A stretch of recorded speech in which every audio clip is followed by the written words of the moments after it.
This journaling technique saved my life because I was in a very, very bad state. I was in a depressive state and everything wasn't going well. The gym started being more unfulfilling. It didn't feel good anymore. It didn't feel like I got a good, proud pump.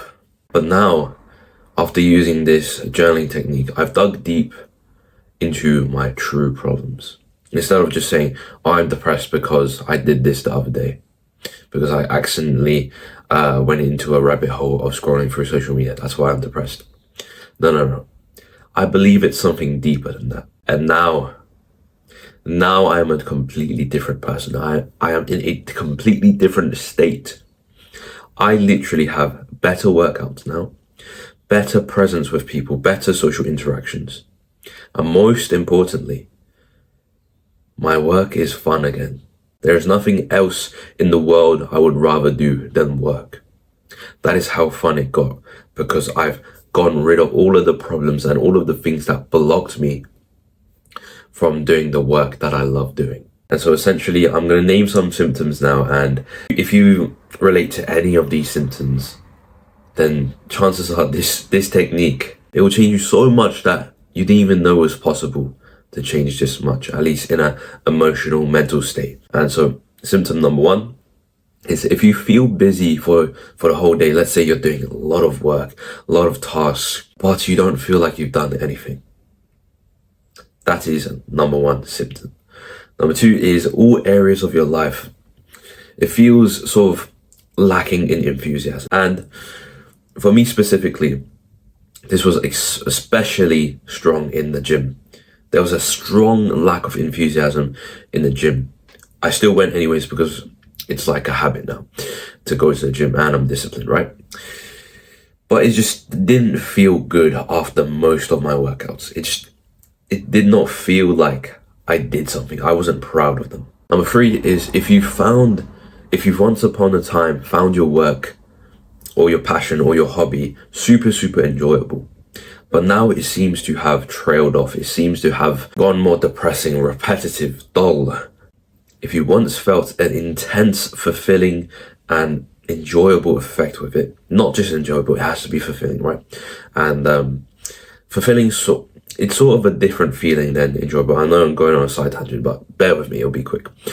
Enjoyable is like, it can be with anything really. You can literally be enjoying fucking heroin or drugs or alcohol, whatever. You can be enjoying that. But what's really fulfilling is something that is meaningful, something that nourishes your soul. I know these are vague terms, right? Nourishes your soul. What the fuck does that even mean? But it's hard to explain it to you if you've never felt this. If you have, well done. But this fulfilling feeling, it feels like enjoyable. It honestly does. But it's just that it leaves you with a constant drip-fed motivation afterwards. It leaves you feeling good. It leaves you feeling like your whole body feels whole. It feels like you've done something. You feel like you're progressing. You feel like you're advancing in your life. And I believe that's the best I can explain it to you, between enjoyment and fulfillment. Number four is maybe you've tried to make a list of problems, or maybe it's just constantly on your mind, this thing.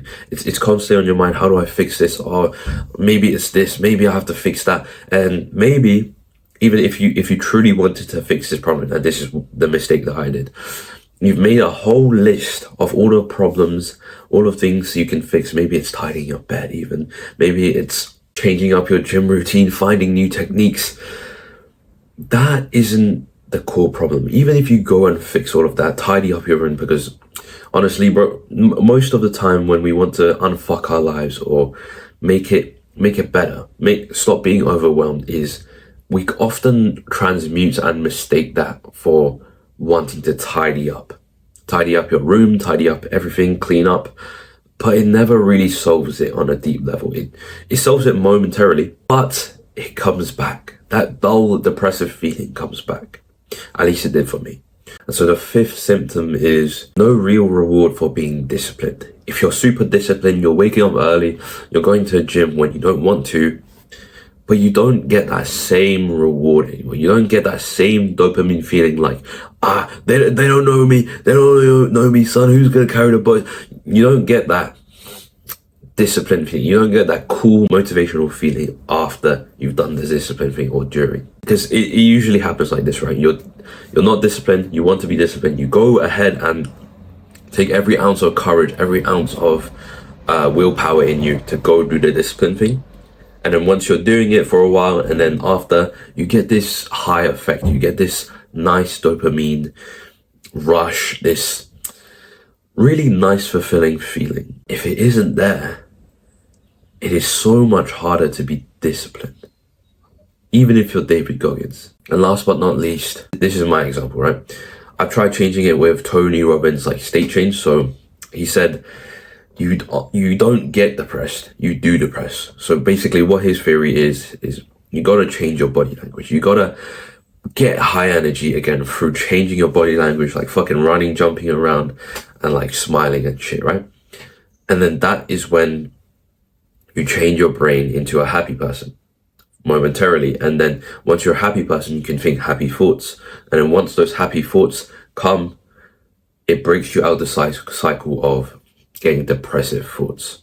And that's his theory. But this, again, it doesn't solve the deep problem. Another thing that I did that ended up being shallow, it had really no effect, was learning new gym techniques. Trying out new bro splits and fucking different split styles and whatever. I'll admit that is interesting when you learn a new thing and it hits your muscle better. It is interesting and it is fun, right? But it still didn't, it wasn't the root of my problem. And so what I should have said earlier is that this journaling technique could be used for anything, really. In my case, I use this for a very specific problem, and honestly, I can read it to you here, right? I'll show you this shit. Oh fuck, it's this, look. I basically wrote, why do you prolong your lunch with doom scrolling? So recently I had a problem of when I went down for lunch after doing my deep work block, I just started fucking doom scrolling. I just started scrolling through, and then eventually, after like half an hour or so, I started watching those like fucking cool badass Sigma edits, and it's just it's so bad because I want to work afterwards as well. I want to take a cold shower, do some breathing exercise, and get back to work. But this just stops me because I doom scroll and it fucks up my brain even more and overloads my brain. So this journaling technique can really be used for anything. If you're depressed, if you're anxiety, if you're stressed, you can always ask yourself, why? And this is the journaling technique. Why? And I'll just give you a quick example, right, of how I did it myself. Basically, the first question was, why do you prolong your lunch with doom scrolling? I said, maybe because I'm not 100% fulfilled by my work, ? And so I want to feel some sort of entertainment, progression, or coolness. Because if you notice, usually people watch movies or play video games, they want to feel a sense of belonging or a sense of a part of a mission or progression. That is the way they cope, right? Because if you look at movies, they always have a storyline. There's loss, and then there's redemption, and then they win. Like at the start, the guy's a loser, right? And then at the end, he's this hero that saves the day. And so that is my theory of what is happening to me. And then the next question I ask is, why aren't you fulfilled by your work? Right, so this is basically how it works. You keep on asking yourself why to everything, and you'll come to a point where it gets harder. I'll explain what to do then. So, why aren't you fulfilled by your work? And I got 3 things here. 3 things, and this is getting harder, right? Number 1, I said, when I record, I get stressed. Number 2, when I script and copy titles and thumbnails, my brain gets 5,000 dopamine cuts, as in when I script the video and I go look for thumbnails to like Magpie to get inspiration from, my brain gets dull. My brain gets tired of it because it's sensory overload. That there's like 1,000 fucking images. If you just scroll on YouTube for like 5 minutes or so, I guarantee your brain will be more tired than it once was. And number 3 is, after recording with stress and also editing in pain for 2 hours, feeling like a fucking robot, I get like 25 views. So I had to choose the best one here, the one that makes most sense, and you just kind of have to sit on this. If you get multiple answers from asking yourself a why question, then you have to choose the best one. I don't know how to explain this, but you just have to look at them and be like, shit, that one makes more sense. And then so I wrote underneath that, why do you get stressed when you're recording? And then I put, scared to edit the long recording video later, because honestly, you have to edit it, and it takes like 2.5 hours to edit a 2-hour video, and it's just disgusting. It feels like you're a robot.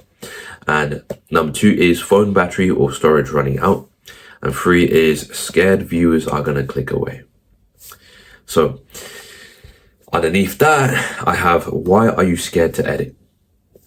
And then I have brackets, robot work, and it's a bit dull. And then I ask myself, why is it a robot work? And why is it dull? And then brackets, way too long. And I ask myself, why is it way too long? And then I wrote underneath, because my scripts are too long. And then I wrote, you're starting to get it, right? Hopefully. And then I wrote underneath that, why are your scripts long as fuck? And I said, because I want to give as much value and understanding as possible. And then you will reach, this is my case, right? You'll reach a point where you can't really ask yourself anymore. At least if you do keep on asking yourself, you'll get to the like main point of, I want to retire my family or some shit. I wanna become a millionaire because my family is in need of financial freedom. And that's just not really necessary to know right now. All we want to know is how to fix this problem that is getting us depressed, anxiety, stress, depressed. And so essentially I've thought on this problem for a while because I want to give as much value and understanding possible. So I thought, and I sat there for like a few more minutes and I came up with a solution. But before that, I wrote a question down, right? But how do I give value if my content isn't even clicked on? If my content isn't even watched? Sure, I'm giving value in the long videos, like an hour long or some shit. But how am I going to give that value when motherfuckers click off of the video like 5 minutes in? And so this is where the fix began multiplying. So it began building itself, the fix, the solution. So after sitting there for a while, I found the fix. And it is literally just to make my scripts shorter, more concise, and speak in a concise and faster way. Don't elaborate too much, because this solves a multiple plethora of problems. One, recording takes ages, and then I get stressed that my fucking phone camera is gonna run out of storage or battery. Number 2, it solves the problem of me becoming a literal dull robot, repetitive action taker when I'm editing the video, like taking me ages to edit the video. And it also solves this is basically just a process of removing friction from you doing your meaningful or fulfilling work. And so just to give you some more benefits here, it's script shorter. This is what I wrote. Script shorter equals easier for people to consume, double checked, concise value given, no painstaking upload times, because honestly, if I have to upload an hour and a half video onto YouTube, it takes ages. And it takes ages to process it off of my editing software as well. And it's just a bunch of friction, essentially. There's also no painstaking editing, less painstaking timestamping, because I have to timestamp the video for people to skip around if they have low attention spans, and for them to get what is actually in the video. And also more like a...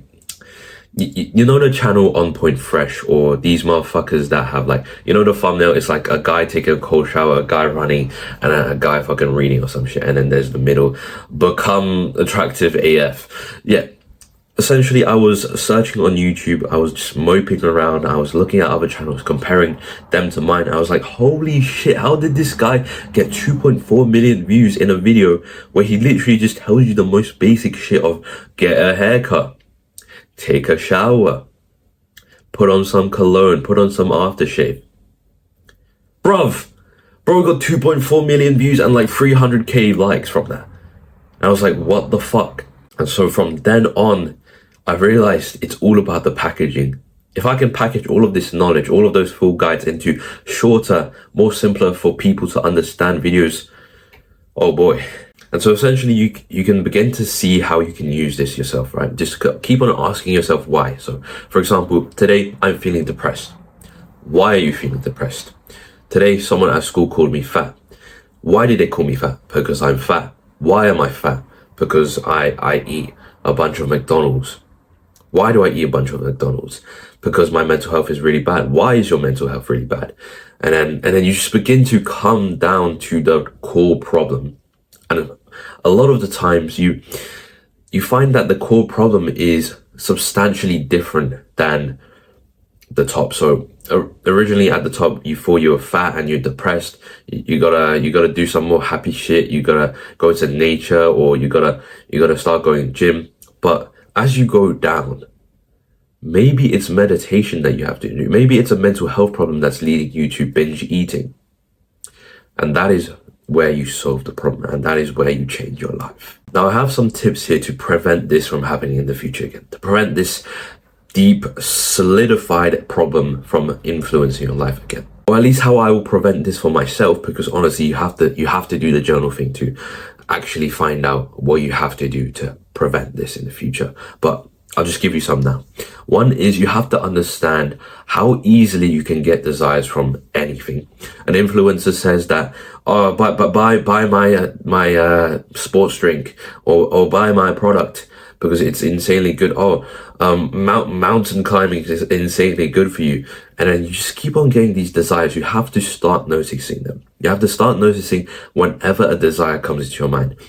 If you see someone at the gym, right, that's bigger than you, and he looks stronger than you, and he gives you this weird stare, and you just kind of feel like a chump when he gives you this stare, and you want to fight back. And so you want to go take martial arts lessons now, and you want to go fucking beat him up. That is a new desire forming, and you have to get used to and know when these desires come in, and that is when you can stop it. You can prevent this deep, solidified, disgusting problem that you have to solve with journaling later on. Another thing that directly correlates to my situation, at least, is don't copy the exact blueprint of others.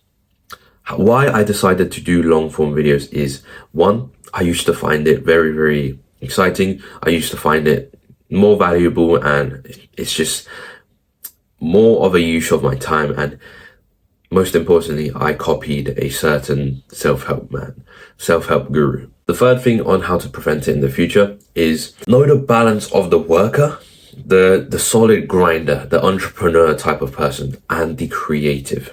The creative, let's just call them that by their polarities, right? The creative is probably the artist, fucking Picasso or Leonardo da Vinci, the motherfucker that just paints and loves painting and paints all day.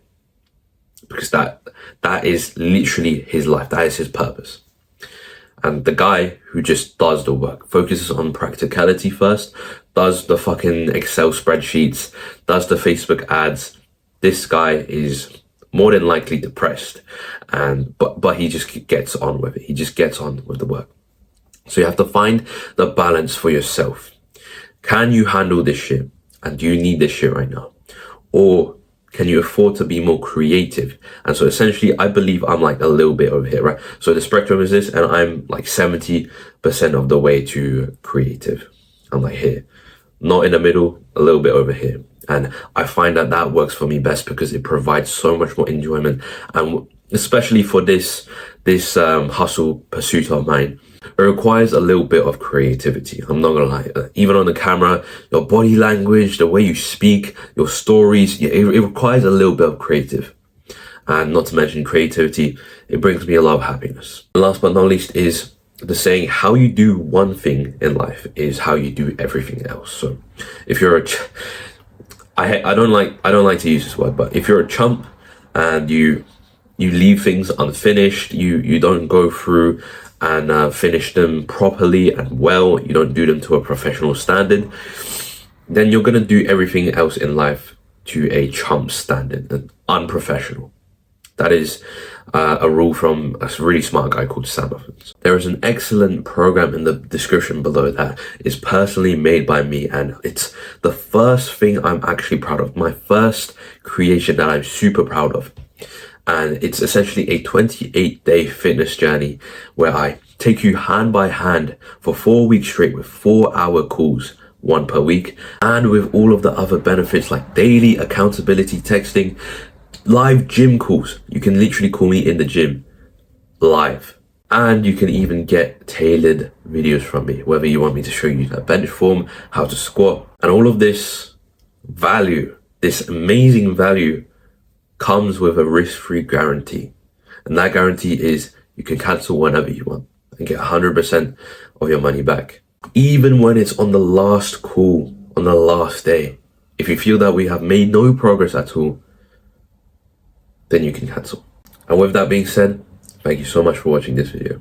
In a bit, bro.